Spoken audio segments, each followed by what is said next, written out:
Alors, bienvenue du coup dans ce webinaire consacré donc à finalement faire des économies substantielles sur les charges sociales, tout en permettant effectivement des valorisations des équipes.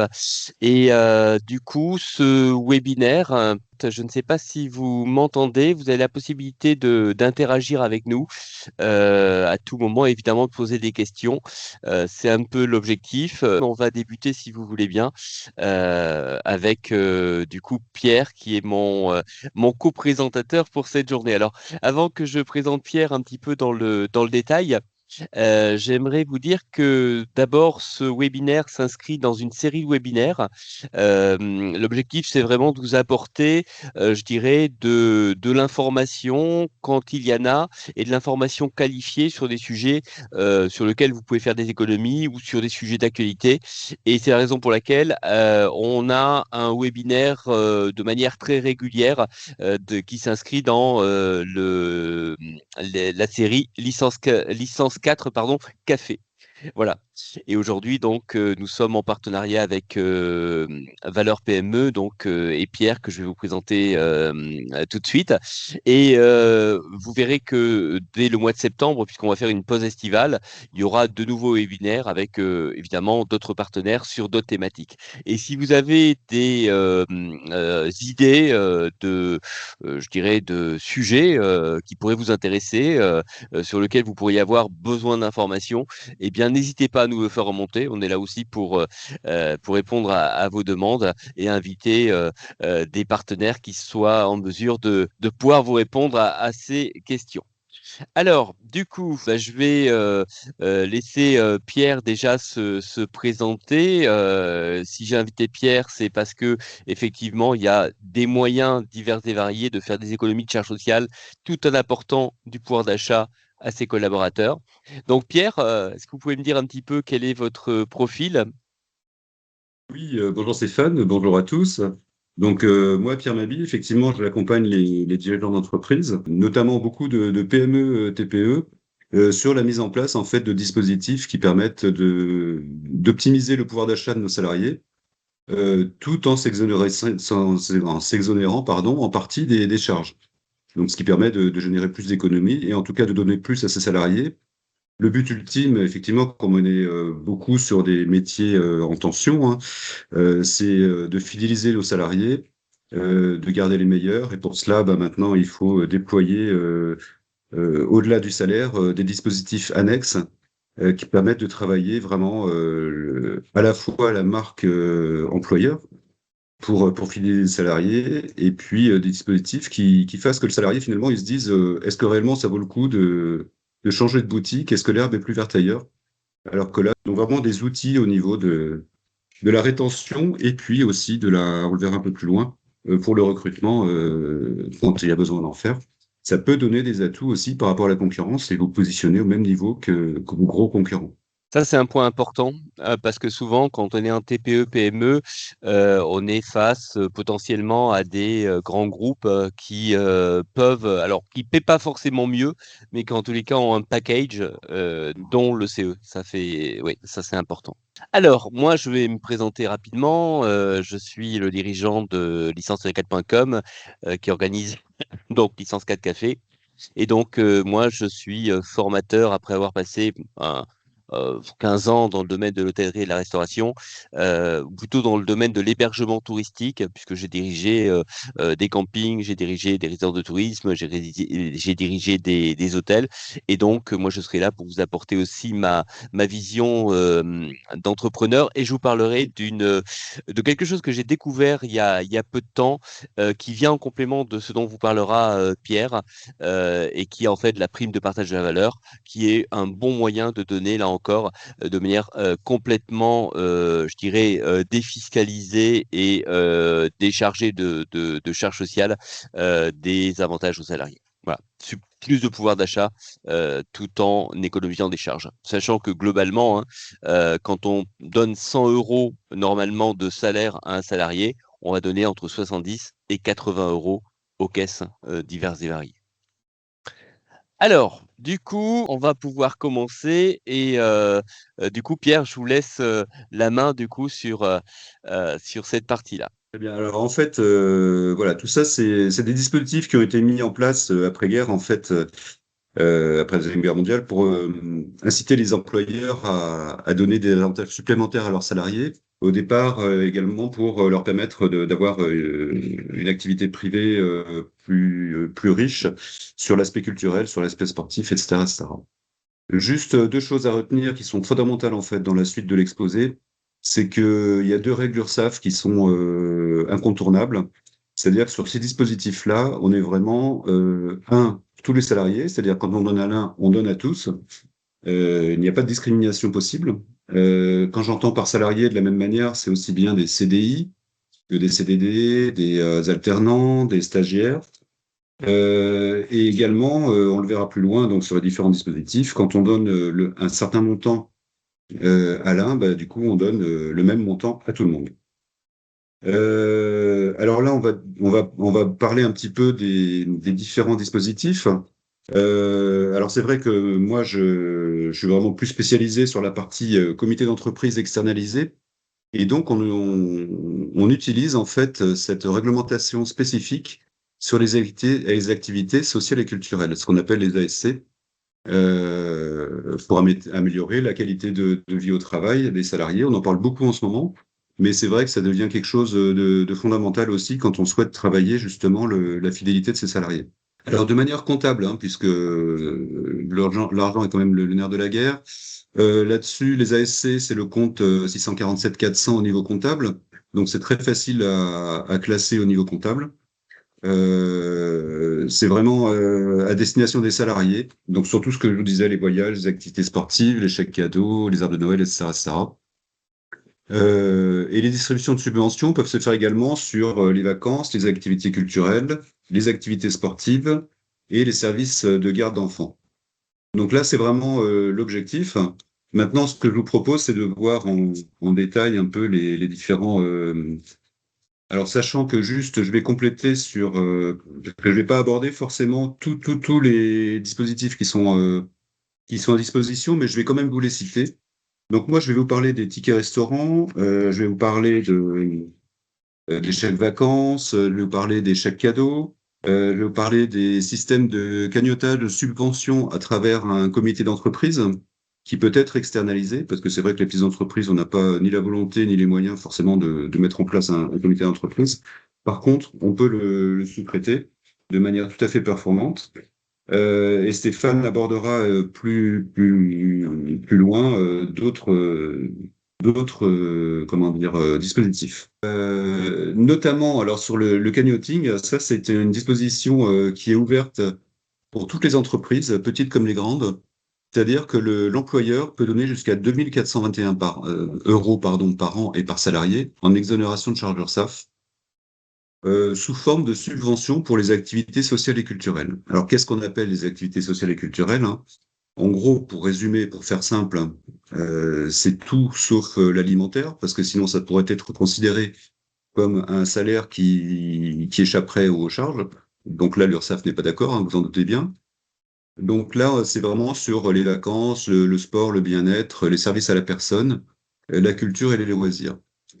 Sur les fonctionnements, le type de fonctionnement, quand on passe par un comité d'entreprise externalisé, soit on peut passer directement sur les différentes plateformes qui existent sur le marché et bénéficier à ce moment-là des dispositifs qui permettent de donner cet argent aux salariés, mais également en remboursement sur facture, de manière à avoir un fonctionnement le plus ouvert possible pour salariés et le plus facile. Donc voilà, ce qu'il faut retenir, c'est que vous pouvez donner jusqu'à 200 euros de plus par mois et par salarié, sachant que là aussi, bah, la règle c'est toujours la même, hein. C'est quand on donne à l'un, on donne à tous, et quand on donne 100 euros à l'un, bah, du coup on donne 100 euros à tous, hein. Ce n'est pas une prime, c'est vraiment une aide collective.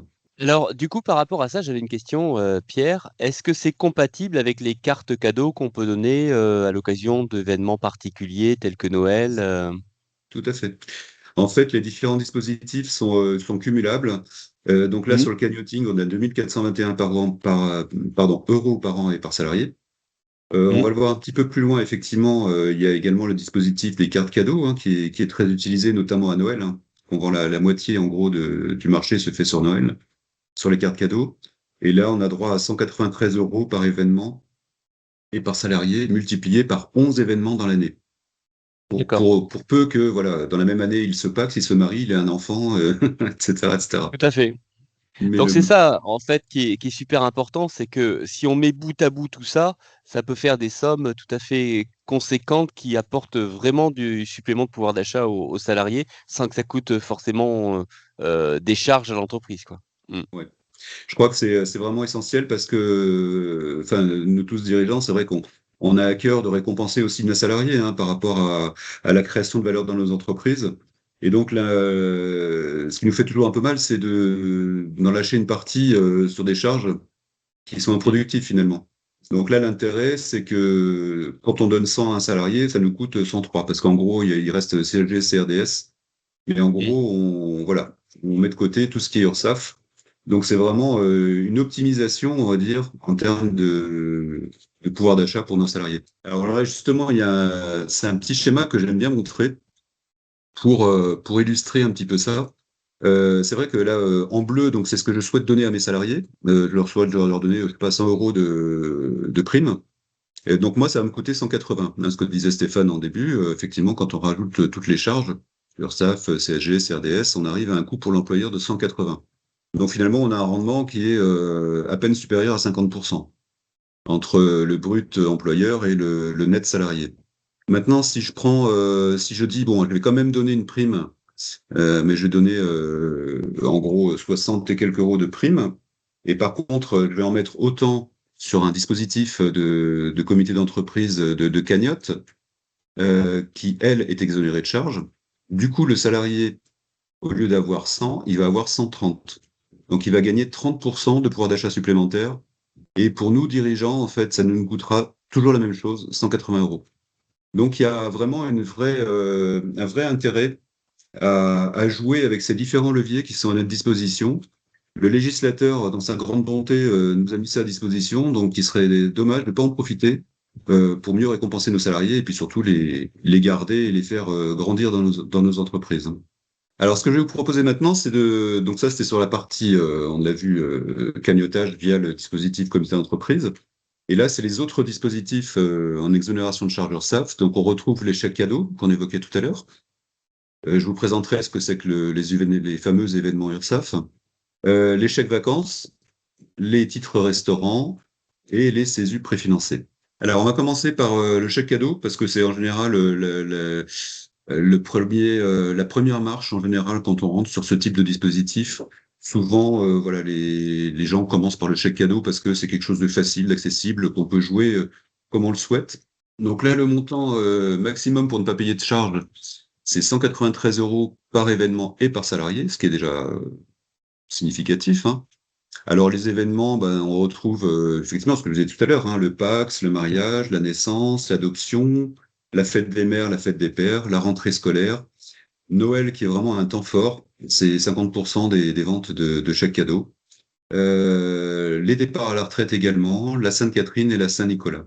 Alors pour ceux qui ne savent pas, parce que moi je l'ignorais avant de travailler sur ce secteur-là, c'est que la Saint-Nicolas c'est l'équivalent de la Sainte-Catherine. Donc les Catherinettes c'est à 25 ans et les Nicolas c'est à 30 ans. Donc pour les hommes célibataires à 30 ans. Alors j'avoue que ça se fait de moins en moins dans les entreprises pour des motifs, Ouais. voilà, c'est de moins en moins accepté par les jeunes générations, on va dire. Mais voilà, c'est des choses rigolotes qui peuvent être sympathiques à jouer en entreprise et de manière d'offrir un petit plus à ses salariés. Je voulais juste compléter le fait parce que ça peut paraître accessoire, mais le fait d'offrir des chèques cadeaux justement sur la vie privée des salariés, en termes managériels, ça permet aussi d'instaurer un rapport différent avec ses salariés, dans le sens où bah, du coup on les accompagne, on les reconnaît également dans leur vie privée, et c'est ça aussi qui peut nourrir la fidélité, c'est-à-dire qu'on s'intéresse à eux, on s'intéresse à eux en tant qu'homme, que femme, que père de famille, et on sait tous que c'est pas facile hein, de jongler entre le boulot, les jeunes enfants, les nounous, courir récupérer à la garderie, etc., etc. Donc si l'employeur reconnaît cette difficulté et en plus peut donner un petit coup de main, bah, c'est vrai que là, pour le coup, il y a un vrai lien émotionnel qui se noue entre l'employeur et le salarié. Et on sait tous que, en fait, l'émotion, c'est le motivateur le plus important, et notamment dans la fidélisation. C'est un Mhm. peu le paternalisme enfin, ce qu'on évoquait autrefois le paternalisme, là, c'est le bon côté du paternalisme, dans le sens, on reconnaît le salarié au-delà d'être une force de travail, mais d'être aussi quelqu'un d'important pour nous et dont on a envie qu'il soit bien. Et donc, s'il est bien, bah forcément, il sera plus productif dans son boulot, hein. Et donc, par rapport à ça, du coup, un même salarié, on est bien d'accord, si c'est par exemple une salariée qui est mère de famille, qui est une femme, donc on va pouvoir, qui est On peut mariée, du coup, cumuler, on va pouvoir avoir fête des pères, voilà. Donc, au final, tout on à peut fait. cumuler pas mal de choses, quoi. Mm. Exactement, tout à fait. Ensuite, les chèques vacances, donc ça, c'est des choses qui sont assez connues dans les grandes entreprises. L'employeur peut subventionner jusqu'à 530 euros par an et par salarié, sachant que là, la subvention est fonction du niveau de salaire. Donc là, l'URSSAF a défini un plafond en fait qui par rapport au PMS, qui est 3666 euros bruts. Donc si le salarié gagne plus, l'employeur ne subventionne qu'à 50%. Et si le salaire est inférieur, l'employeur peut subventionner jusqu'à 80%. Les chèques vacances, c'est vrai que c'est intéressant dans le sens où maintenant c'est pris dans énormément d'endroits, que ce soit des centres de vacances, des locations, des campings, mais également les péages, hein, puisqu'on peut même les recharger sur ces badges péages ou payer avec au péage. Donc vraiment une grande facilité d'utilisation. Ça a un côté aussi très saisonnier. C'est vrai quand on offre les chèques vacances, bah, du coup, ça permet de se projeter aussi dans le moment des vacances, qui est toujours un moment plutôt heureux, convivial pour les salariés. Et donc là aussi, de jouer un peu sur l'émotion et puis la reconnaissance mutuelle. Mm. Tout à fait. Et c'est ouvert également aux dirigeants TNS. Tout On à a fait. peu d'avantages.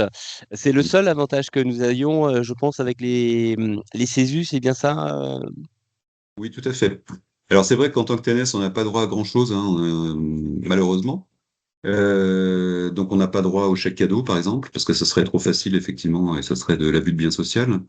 En revanche, effectivement, quand on donne des chèques vacances et des chèques CESU préfinancés à ses salariés, on peut nous-mêmes nous en verser en tant que dirigeant. Et ça, c'est plutôt, voilà, en général, ça plaît aussi parce que quand on est dirigeant, on n'est pas forcément non plus tous des dirigeants de 440 avec des salaires à 6 chiffres, et que donc ça nous intéresse également d'avoir des petits avantages comme ça qu'on peut passer sur la société, comme pour nos salariés. Tout à fait, clairement. Et donc, du coup, là, pour le dirigeant, on est sur 100% du coup du coût qui peut être financé par C'est sur les l'entreprise, mêmes, les mêmes règles, en fait, hein, sur les mêmes règles. les mêmes D'accord. règles que les salariés, voilà. Mm. C'est-à-dire que là, on va être considéré comme un salarié, finalement, et donc, que ce soit sur les chèques vacances ou les chèques CESU. On va le voir plus loin sur les chèques CESU, du coup. Euh, le fonctionnement a des avantages non seulement pour l'entreprise, mais également pour le salarié. Alors, les titres restaurants, euh, donc là, c'est quelque chose qui évolue tous les ans en termes de montant, hein, comme tous les autres dispositifs. Là, on est jusqu'à 14,36 € de chaque restaurant, mais ça, c'est l'employeur qui décide en fait le montant qu'il veut investir dessus.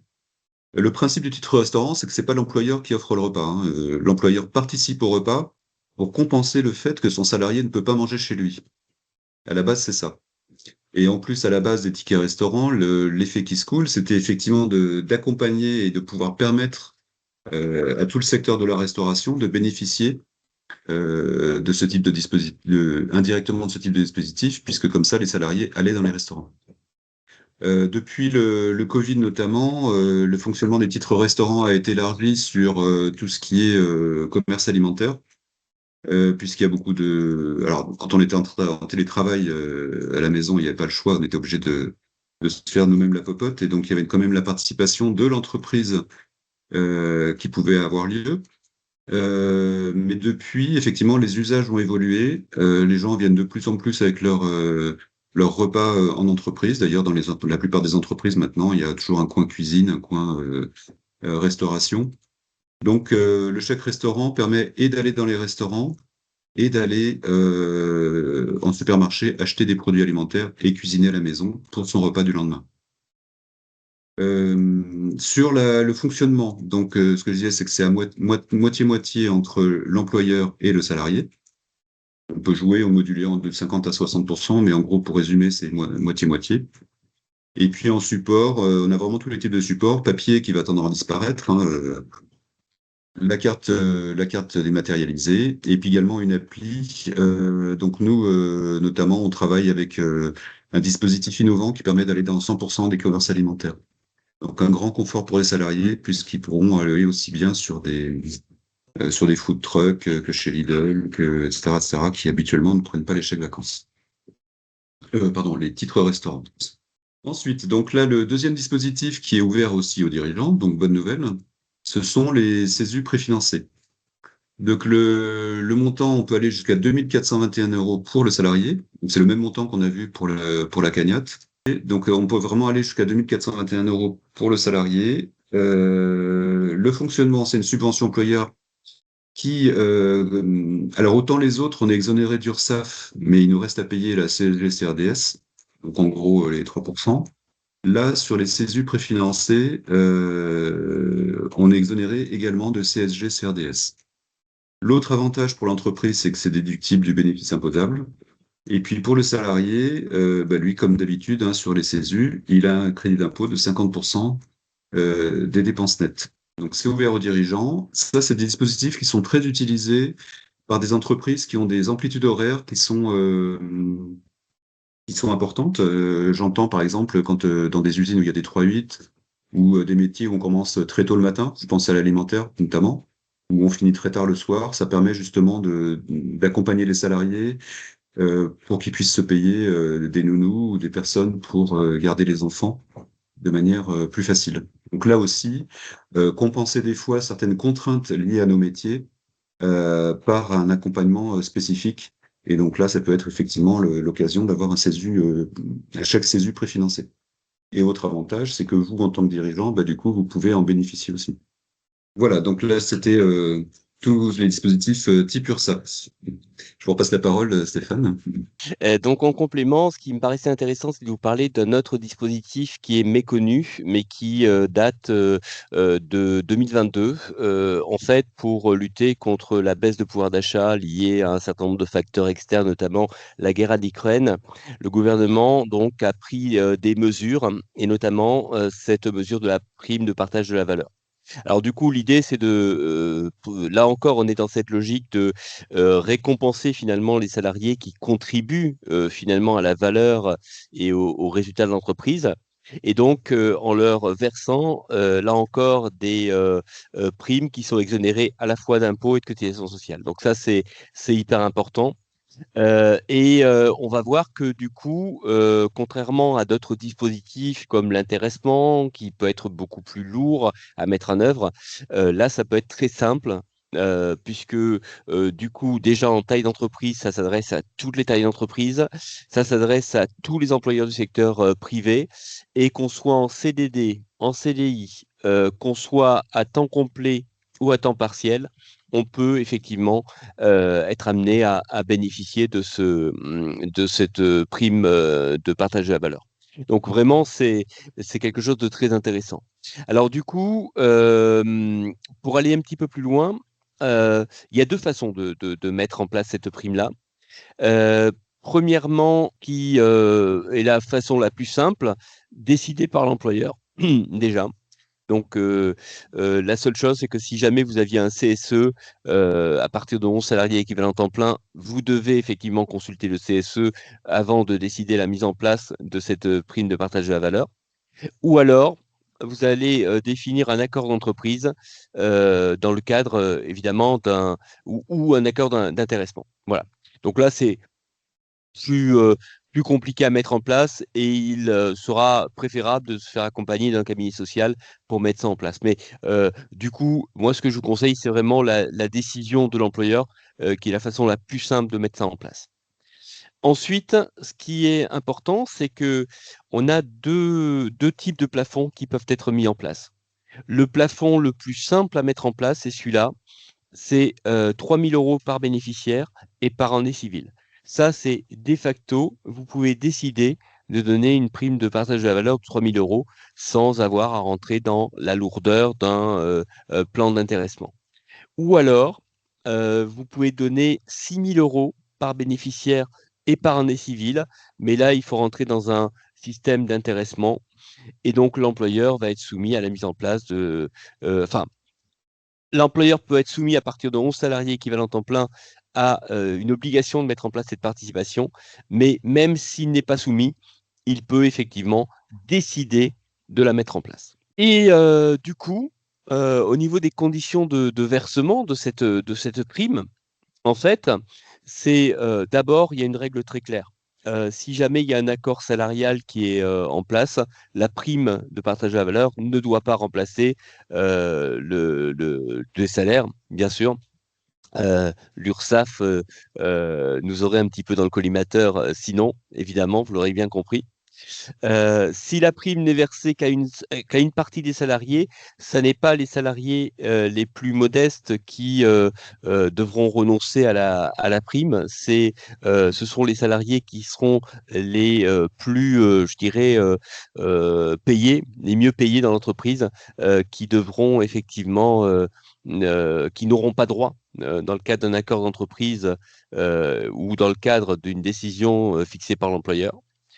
Et ensuite, la prime peut être versée en une ou plusieurs fois. Et c'est ça où c'est génial, vous allez voir tout à l'heure, la prime, on peut la verser effectivement 3 000 euros en fin d'année, mais on peut aussi la verser par trimestre. Et ça peut être très intéressant, sachant que la seule règle, on ne pourrait pas se dire, on va mensualiser ça, la seule règle, c'est qu'on pourrait la verser éventuellement en 4 fois, et effectivement, une fois par trimestre. Voilà pour ce qui est du partage de la valeur.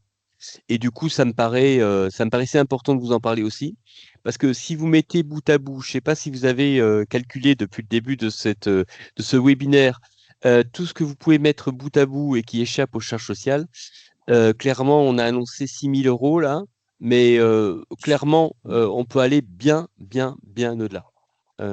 Et notamment si ensuite on se fait accompagner par un cabinet social pour aller au-delà et pour mettre en place un plan d'intéressement en bonne et due forme. Je vais vous laisser la main pour nous présenter votre solution, en tous les cas, de CE externalisé. Merci Stéphane. Oui, alors effectivement, nous accompagnons les PME et TPE sur la mise en place de comités d'entreprise. Alors, il faut bien faire la différence entre le comité d'entreprise externalisé, qui permet de donner de la subvention à ses salariés sur les activités sociales et culturelles. Ce n'est pas un CSE. Il ne faut pas mélanger les deux.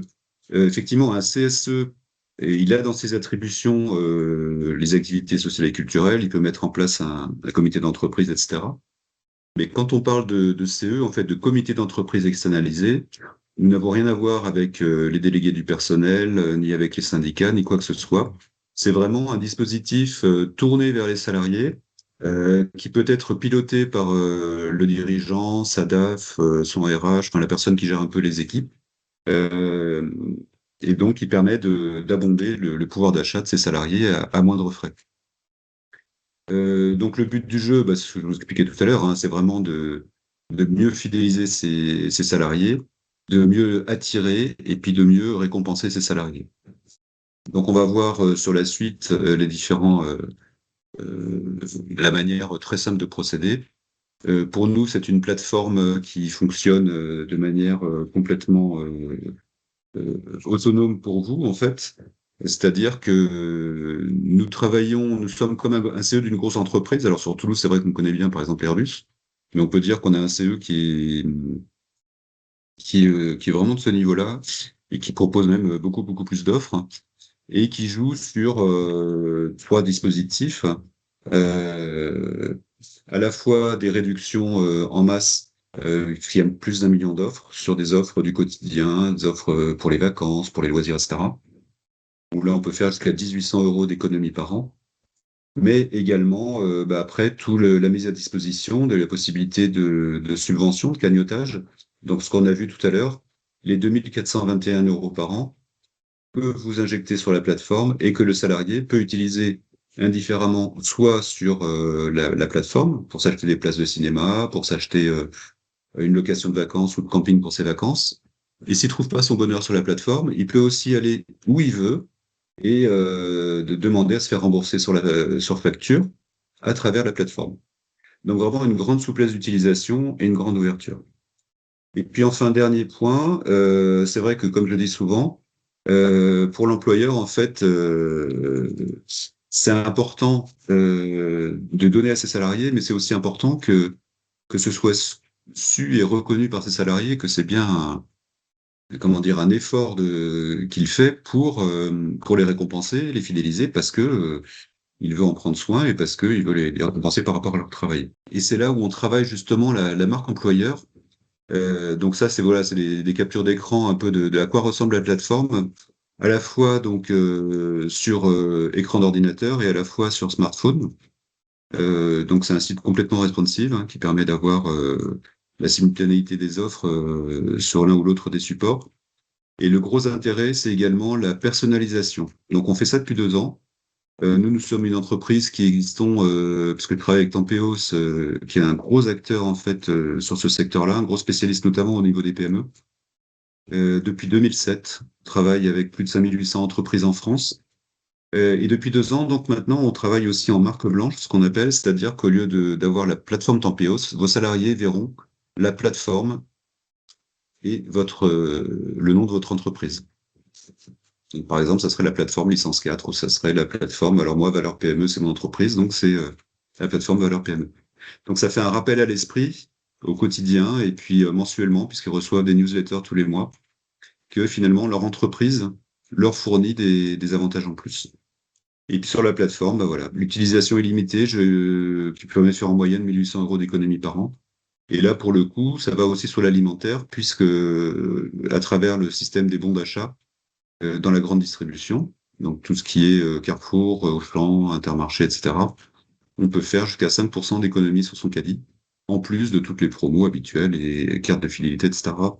Et puis après, tout ce qui est spectacle, on travaille avec la Fnac, tout ce qui est centre de vacances, etc., etc. On a toutes les grandes marques nationales et également des intervenants plus locaux. Et c'est là où moi, je référence aussi sur la région des restaurateurs, des salles de sport indépendants qui font pas partie de grandes chaînes ou de franchises. Et c'est les moyens pour moi et pour la plateforme d'apporter un plus pour les salariés qui vont pas forcément avoir envie de aller toujours dans les grandes franchises, mais qui aiment bien aussi les petits restaurants indépendants. Et de la même manière, bah, finalement pour les restaurateurs locaux, bah, leur donner un petit coup de main en leur apportant des clients supplémentaires qui seront effectivement les salariés abonnés par leurs entreprises sur notre plateforme. Donc l'intérêt de jouer l'écosystème local, on va dire. Et d'ailleurs, on a des restaurateurs, donc il peut y avoir aussi un double effet finalement, aussi Oui, tout à participer, fait. référencé sur la plateforme. Tout à fait. Exactement. Et donc, du coup, si vous voulez en savoir plus sur cette solution, évidemment, l'objectif, c'était de vous apporter vraiment des informations précises sur ces solutions. Mais si vous souhaitiez en savoir davantage sur la solution de Pierre, eh bien, vous pouvez nous contacter à la fois sur le téléphone et par mail. N'hésitez pas, on est à votre disposition. Et bien entendu, si vous aviez des questions aussi, on est là aussi pour y répondre. Alors maintenant ou après la formation, c'est comme vous voulez. Si vous regardez le replay, n'hésitez pas à nous contacter pour avoir plus d'infos à ce numéro de téléphone, à ce mail-là.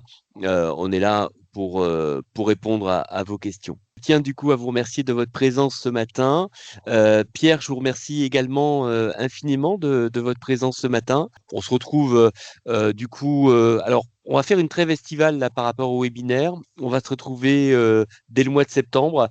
Et l'idée, c'est dès le mois de septembre de vous proposer un webinaire mensuel sur différents sujets.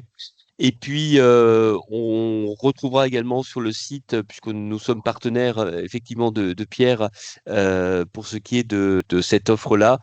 Donc, vous pourrez trouver aussi des infos sur notre site internet, voilà, sur l'activité CE externalisée. Merci Stéphane pour votre invitation. Et puis, bien entendu, ben, vous pouvez contacter Stéphane qui vous donnera mes coordonnées. Et je vous accueillerai avec grand plaisir pour poursuivre en fait la présentation, vous faire une démonstration et puis éventuellement mettre ça en place si ça vous intéresse dans vos activités. pour fidéliser vos salariés et mieux recruter. Merci infiniment. Merci à toutes et à tous et puis à bientôt.